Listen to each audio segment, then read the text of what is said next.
The sun was beginning to set over the Providence skyline on a Monday evening when I first opened the case file that would eventually stun the nation.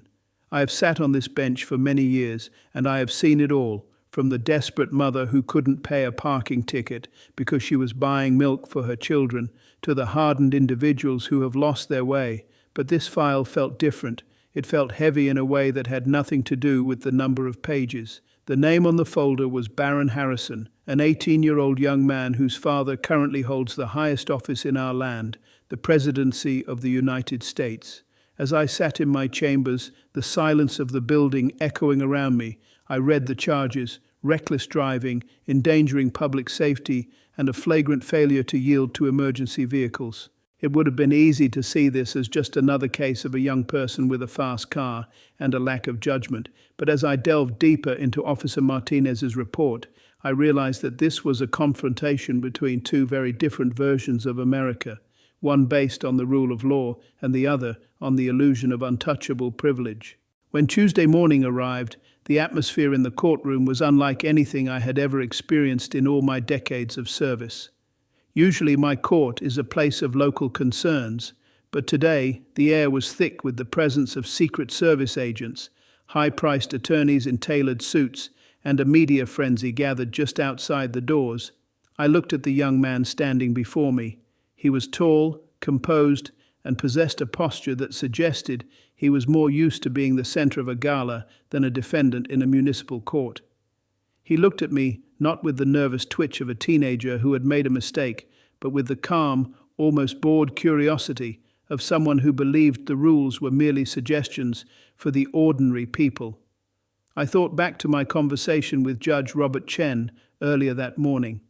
I had asked him how one handles a case that is legally simple but constitutionally profound, and his answer stayed with me. You do your job, Frank. You follow the law, especially when the defendant is the president's son.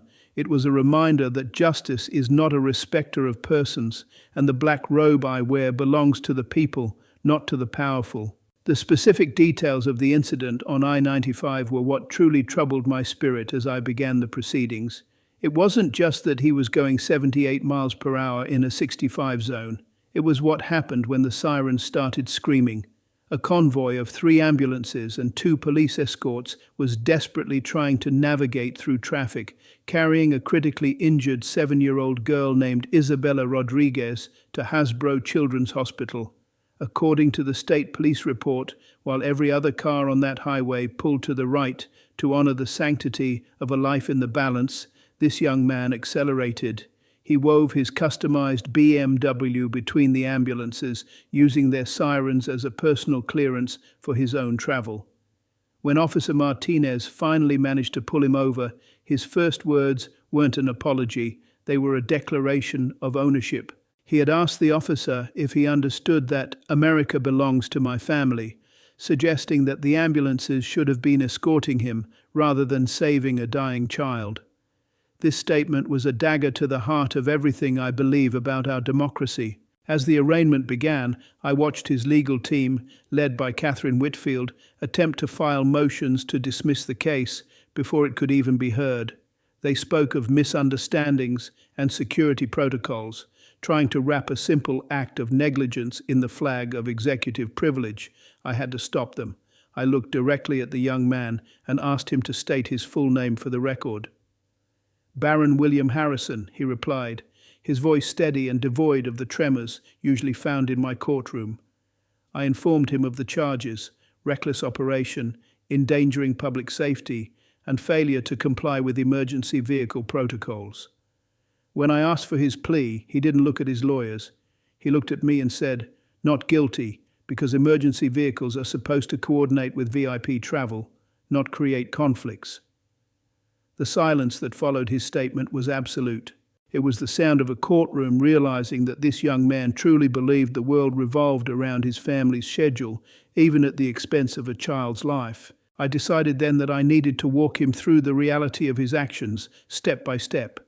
I asked him if he saw the lights and heard the sirens, and he admitted he did, but he dismissed them as noise and flashing lights that were disrupting the flow of traffic. When I asked him what drivers are required to do when they encounter an emergency vehicle, his response was perhaps the most chilling thing I have heard from that podium. I wouldn't know. I've never had to think about that before. He explained that in his world, emergency vehicles usually served as his escort, not as a signal to yield.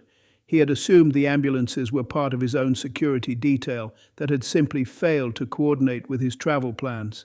He had accelerated to get to the front of his escort, completely unaware, or perhaps completely indifferent, to the fact that a 7-year-old girl was fighting for every breath just a few feet away from his bumper.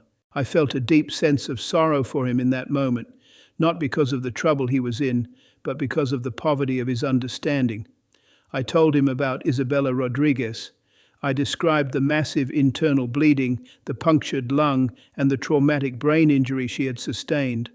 I told him that his 3 miles of weaving through the convoy had delayed her arrival at the trauma center by 4 critical minutes.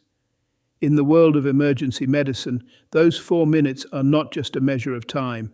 They are the difference between a mother holding her daughter again and a family being shattered forever. He looked genuinely surprised, as if the idea that other people had lives as real and as fragile as his own was a brand new concept. He had been raised in a bubble of importance, and it was my duty to burst that bubble with the sharp edge of the truth. As the first part of our encounter drew to a close, I stood up slowly and leaned over the bench. I needed him to understand that this wasn't about a traffic ticket, it was about the soul of our nation. I asked him once more, "Do you believe America belongs to your family?" He paused, perhaps sensing the gravity of the moment, but finally whispered, "In a sense, yes." It was a moment of profound clarity for everyone in that room. He wasn't being malicious, he was simply being honest about the way he had been taught to view the world. He saw himself as an owner of the American experiment rather than a participant in it. I knew then that the sentence I was about to deliver could not be found in any standard sentencing manual. It would have to be a sentence that taught him what it truly means to be a citizen, to be an American, and to be a human being who cares for his neighbor. I reached for the small, worn copy of the Constitution that has sat on my bench for over 30 years. It is a document that I consider sacred, not because it was written by perfect men, but because it strives toward a perfect union. I looked at Barron and read the preamble aloud, emphasizing the first 3 words, "We, the people." I asked him if he knew what that meant, and when he gave a textbook answer about the founders, I corrected him. I told him it means that America belongs to everyone, to the plumber in Warwick, the teacher in Cranston, and yes, to a 7-year-old girl named Isabella. It does not belong to any one family, regardless of their wealth, their power, or the office they hold. I told him that his father is not the owner of this country. He is an employee of the American people, serving at their pleasure and under their law. I then pointed him toward the 14th Amendment, explaining that Isabella Rodriguez has the exact same right to the equal protection of the laws as he does, which includes the right to a clear path for her ambulance. The sentence I handed down that day was designed to strip away the VIP and reveal the man underneath. I ordered him to plead guilty to all charges, and I saw his lawyers tensed up, ready to object, but I held up my hand.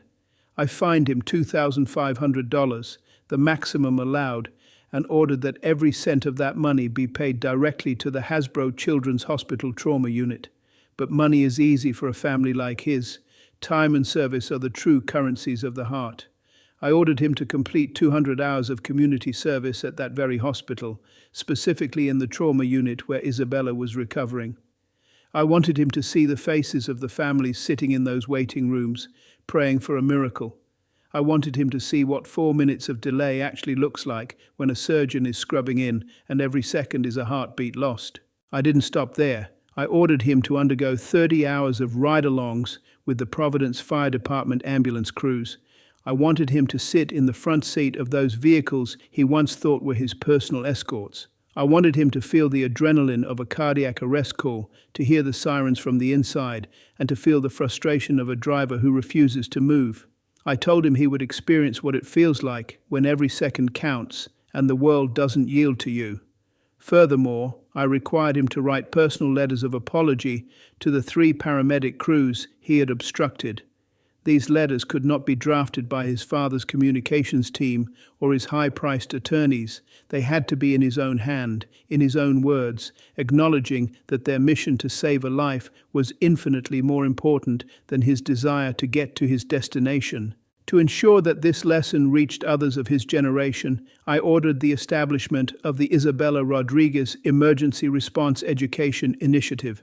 I required him to provide $100,000 in initial funding, money that I knew he would have to secure, perhaps even from his own trust, to teach young drivers throughout Rhode Island the proper protocols for emergency vehicles. While his phone buzzed on the table with what I assumed were messages from his family's advisors, I made it clear that in this courtroom he was not the president's son.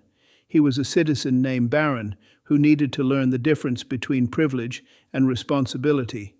I told him that any attempt to use federal resources or authority to interfere with this sentence would be treated as contempt of court. This court serves the Constitution, not a political dynasty, and that is a principle I was prepared to defend to my last breath.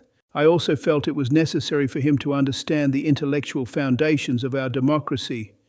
I ordered him to complete a comprehensive 16-week course on American civics and constitutional law at Brown University, taught by Professor Michael Chen. I wanted him to study the separation of powers and the limits of executive authority. I required him to write a 5,000-word research paper on why emergency services serve the public rather than political families. This wasn't about busy work. It was about deep scholarly reflection on why we have the laws we do. I wanted him to understand that the protocols he spoke of weren't just rules in a book, but the very fabric that keeps a society from unraveling into chaos and elitism. Finally, I added a component of physical and emotional presence. He was to spend one full day each month for the next 6 months visiting fire stations, police precincts, and emergency dispatch centers across the state. He needed to look into the eyes of the dispatchers who coordinate these life-saving efforts and the officers who risk their lives on the highways. I also mandated that he deliver a presentation to graduating high school seniors across Rhode Island 12 times over the next year about emergency vehicle safety and civic responsibility.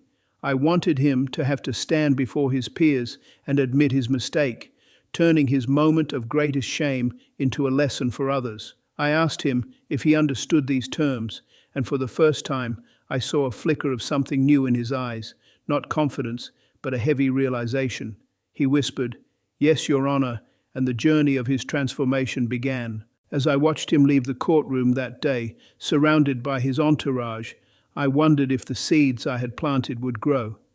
It is easy to give a speech about justice, but it is hard to live it. I knew the eyes of the world were on us, but more importantly, the eyes of a little girl in a hospital bed were watching the world she would hopefully return to. I went back to my chambers and said a small prayer, not just for Isabella's recovery, but for Barron's soul. I hoped that by the time he finished this sentence, he would understand that the greatest privilege any of us has is not to be served, but to serve. The law is a cold thing if it isn't tempered with the heart, and I hoped my judgment had enough of both to change the trajectory of this young man's life. 3 months after that fateful day in court, I received a phone call at home that I will never forget. It was from Dr. Patricia Williams, the chief of pediatric trauma at Hasbro Children's Hospital. She told me that she had been skeptical when Barron first arrived for his community service, expecting a spoiled young man who would do the bare minimum while his lawyers watched from the hallway. But she described a transformation that was nothing short of remarkable. She told me that Barron hadn't just finished his required hours. He had started showing up every day, long after his shift was supposed to end. He had become a genuine volunteer. She described watching him sit with a 10-year-old boy whose parents were trapped in a snowstorm and couldn't get to the hospital. Barron had stayed for 6 hours, reading stories and playing games, just to ensure that child didn't feel alone. When the boy asked who he was, Barron didn't mention his father or his status. He simply said, "I'm someone who learned that helping people is more important than being important." Dr. Williams went on to tell me how he was responding to the medical environment itself. In the beginning, he could barely look at the trauma cases. The reality of blood and pain was a shock to a young man who had lived such a sheltered life. But instead of turning away, he started asking the doctors questions. He wanted to understand the equipment, the procedures, and the razor-thin margins between life and death. He told the doctor that he was considering studying emergency medicine in college. It was the first sign that the experience was changing not just his actions, but his aspirations. He was seeing the world through the lens of service rather than status.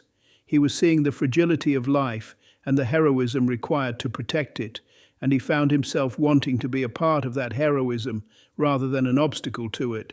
A few weeks later, I heard from Captain Lisa Torres of the Providence Fire Department. She called to update me on his ambulance ride-alongs. She told me that Barron had ridden for over 28 hours and had asked to be present for everything: heart attacks, car accidents, and overdoses. He didn't just sit in the corner. He took notes and asked intelligent questions about how traffic flow impacts response times. She recounted a specific incident on I-95, the very same stretch of road where his original offense occurred. There had been a multi-car accident, and while the paramedics were treating the victims, Barron had stepped out to help manage traffic, directing cars to yield for incoming ambulances. He turned to the captain and said, "I can't believe I ever thought these vehicles existed for my convenience." In that moment, on that highway, the lesson had come full circle. He was no longer the person blocking the path. He was the person clearing it. I also received a report from Professor Michael Chen regarding the constitutional law course. He told me that Barron's work was exceptional, but more importantly, it was deeply personal. His midterm paper, titled "The Constitutional Crisis of Believing America Belongs to One Family," was a scathing analysis of how concentrated power and the cult of personality contradict the very foundations of democratic principles. He wrote that the moment any family believes they own the country, they have betrayed everything the founders intended. He even addressed his own father's role, arguing that a leader's greatest service isn't in the exercise of power, but in accepting its limits. Professor Chen said he had never seen a student grapple so honestly with their own identity in the context of the law. Barron was dismantling his own pedestal, brick by brick, and replacing it with a foundation of civic understanding. The presentations he gave to the high school students were perhaps the most public sign of his growth. Professor Chen attended a few of them and told me about a program Barron had developed called 4 Minutes That Changed My Life. He would stand before hundreds of teenagers and tell Isabella's story with a raw honesty that silenced even the most cynical rooms. He showed videos of emergency protocols and talked about the weight of responsibility that comes with being a citizen. At one school, a student asked him what it felt like to realize he wasn't special. Barron's answer was profound. It felt like finally becoming an American. He was learning that true belonging doesn't come from being above the crowd, but from being part of it, sharing the same risks, the same rules, and the same responsibilities. I began to realize that the unexpected decision people were talking about wasn't really mine, it was his. I had provided the structure, but Barron was providing the soul. He could have fought the sentence, he could have done it with a grudge, or he could have had his family's influence make it go away. But he chose to embrace it. He chose to look at the ugly parts of his own character and do the hard work of pruning them away. I saw him in the news occasionally, not at political rallies, but at community events in Rhode Island, often wearing a simple hospital volunteer badge or a fire department jacket. He looked different, older, more grounded, and for the first time, he looked like he truly belonged in the state of Rhode Island, not as a visitor, but as a neighbor. As the 6-month mark approached, I sat in my office and reflected on how much had changed since that Monday evening when I first read his file. The anger that the public had felt toward him had begun to turn into a cautious respect. He wasn't just paying a fine, he was paying a debt to society with his own hands and heart. I thought about Isabella, who was now out of the hospital and back in school, and I thought about the thousands of young drivers who were being reached by the education initiative he had funded. It was a reminder that justice, when done right, is not just about punishment, it is about restoration. It is about taking a broken situation and using it to build something stronger. Barron was becoming the man I hoped he would be, a man who understood that his name was less important than his character. The culmination of this journey came in the form of a letter I received 6 months after the hearing. It was written on plain stationery, in a clear, strong hand. Barron wrote to inform me that he had completed all his requirements: the 200 hours at Hasbro, the ride-alongs, the visits to every emergency service facility in the state, and his course at Brown with honours. But the heart of the letter wasn't about the requirements, it was about Isabella. He told me that they had become friends. He had met her when she returned to the hospital for physical therapy, and he had looked into those incredibly wise 7-year-old eyes and told her the truth about why he had delayed her ambulance. He told her he thought he owned the country, and Isabella, with the simple clarity of a child, had told him that was silly, because America belongs to everyone, even me. Barron wrote that Isabella's words had taught him more than any law professor or judge ever could. He realized that America isn't a piece of property to be owned, it's a community to be shared. He shared with me the title of his final research paper, Emergency Services in a Democracy: Why Heroes Serve the Public, Not the Powerful. In it, he had interviewed dozens of paramedics and families, documenting how every minute of delay impacts real lives. He had come to the conclusion that democracy means Isabella's life matters just as much as his own, and that any system that suggests otherwise is a failure. He also told me that he had officially decided to study emergency medicine in college. He wanted to be the one in the ambulance, racing to save someone, making those 4 minutes count instead of wasting them. He described his final ride-along with Officer Martinez, the woman who had pulled him over and started this whole process. She had invited him to ride with her state police unit, and she told him, "Barron, you're learning that real power comes from serving others, not from expecting others to serve you." He wrote about the 847 students he had spoken to and how they always asked how he couldn't have known these things before. He told them that privilege can blind you to the truth, but that the truth always wins in the end. He ended the letter by thanking me for the best judgment I could have given him, the judgment that taught him that being the president's son isn't about what America owes him, but what he owes America. In a postscript that brought tears to my eyes, he mentioned that Isabella was making a full recovery with no permanent brain damage. She wanted to be a doctor when she grew up so she could help other kids, and Barron told her that was the most American dream I've ever heard. I set the letter down and looked out my window at the city of Providence. I saw an ambulance in the distance, its lights flashing as it wove through traffic, and this time I saw every car pull over to the side, creating a path of life. I felt a profound sense of peace knowing that one of those drivers might be a young man who now understands exactly why that path must remain clear. Later that afternoon, my phone rang one last time. It was Barron. He wanted to ask me a final question. How do I make sure I never forget this lesson? I told him the answer was simple. Remember Isabella, Barron. Remember that America belongs to her just as much as it belongs to you, maybe more, because she already understands what it means to share it. He thanked me, and I could hear the sincerity in his voice, a voice that had grown from that of a defiant boy into that of a responsible man. He wasn't just the president's son anymore, he was a good American, and that is the highest title any of us can ever hope to hold. I am Frank Caprio, and my time on this bench has taught me many things. But this case, more than any other, reminded me that the law is a tool for healing. Sometimes the best judgment isn't found in a law book or a set of guidelines. It's found in the heart and in the shared values that bind us together as a people. We are a nation of laws, but we are also a nation of neighbors. When we forget that, we lose our way. But when we remember it, when we see the Isabella Rodriguez in every person we meet, we move one step closer to that more perfect union the founders dreamed of. And that, my friends, is a lesson worth every minute of the journey. I often think about that courtroom today, and I hope that whenever people hear this story, they don't just think about a famous name or a stunning decision. I hope they think about those 4 minutes and how they chose to spend them.